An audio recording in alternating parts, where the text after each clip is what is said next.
When you change the way you look at things, the things you look at change. Albert Einstein once observed that the most fundamental and major decision that you have to make in your life is this: do I live in a friendly or a hostile universe? Which is it?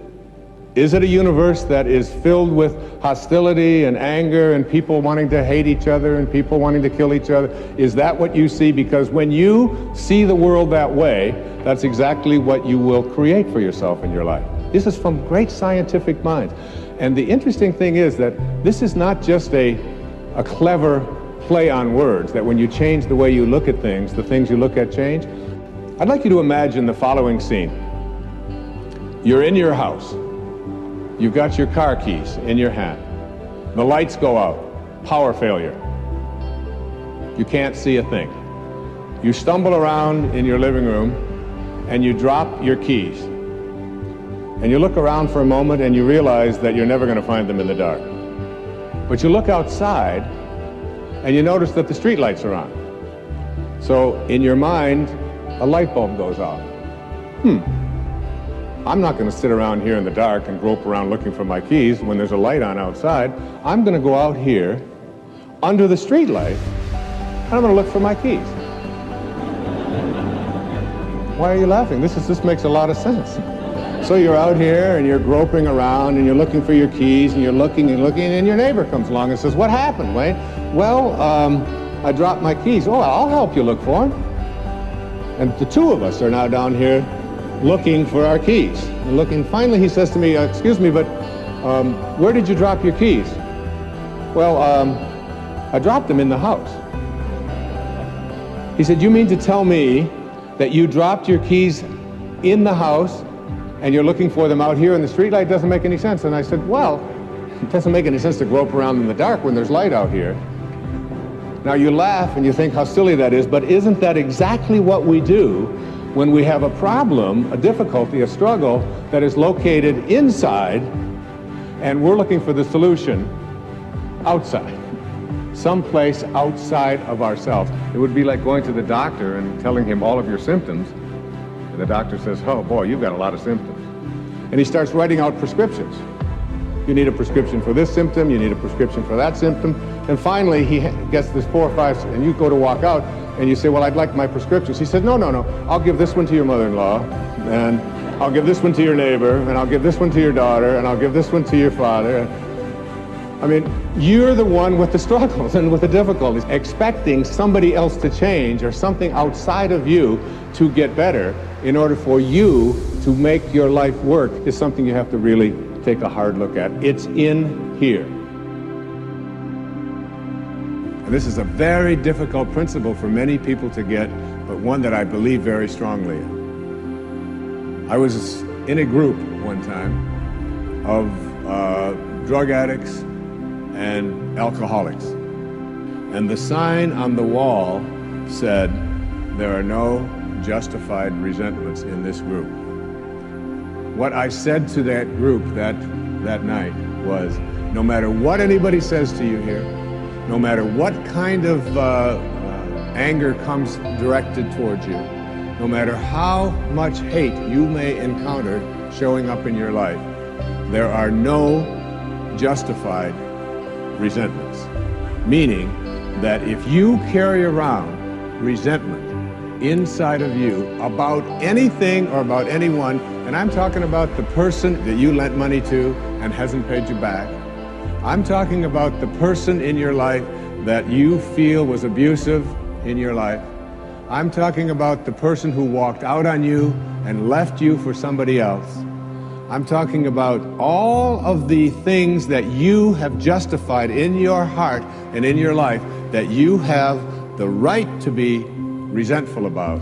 And I'm suggesting to you that those resentments will always end up harming you and creating in you a sense of despair.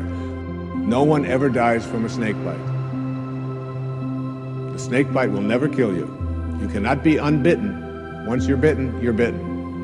But it's the venom that continues to pour through your system after the bite that will end up destroying you.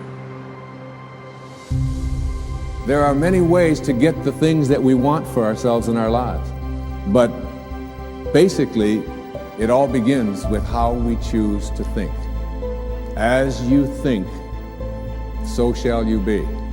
7 little words that I think are perhaps the most important things that we can learn and master in our lives. This old proverb notion that I become what I think about all day long. And once you know that what you think about is what expands, you start getting real careful about what you think about. You don't allow your thoughts to be on anything that you don't want, or that you wouldn't want to have manifest or show up for you in your life. Have a mind that is open to everything and attached to nothing. One of the central principles of my life is that no one knows enough to be a pessimist about anything.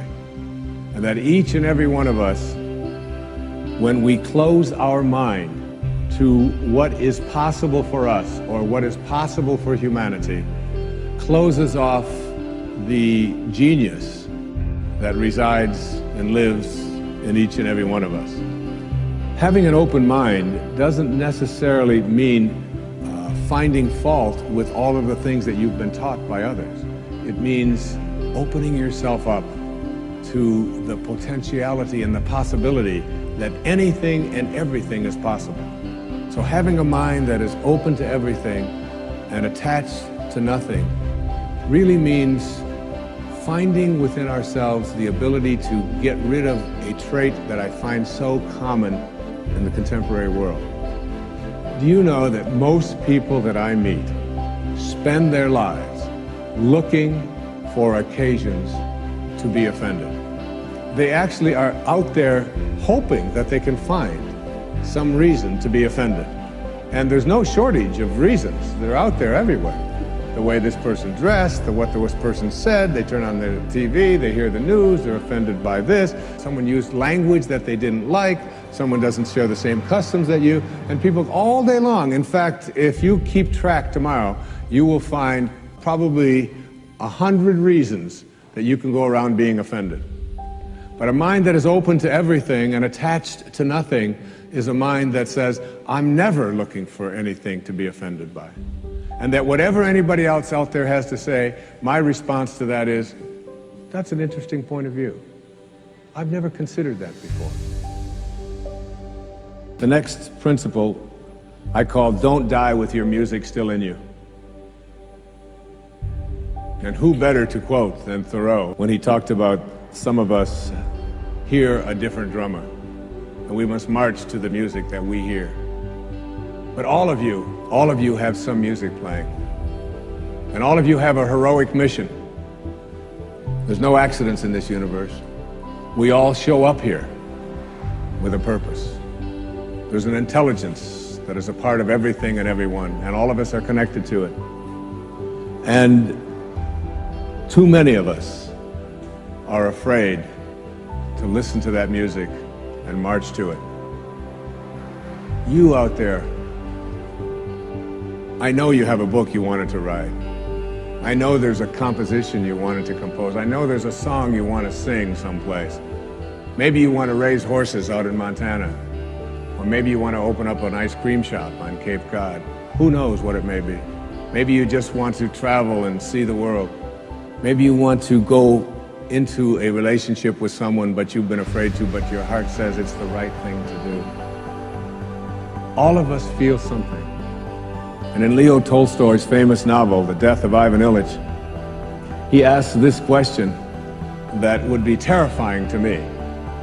He says, as he has his accountant from Moscow lying on his deathbed, contemplating the horror of this question, what if my whole life has been wrong?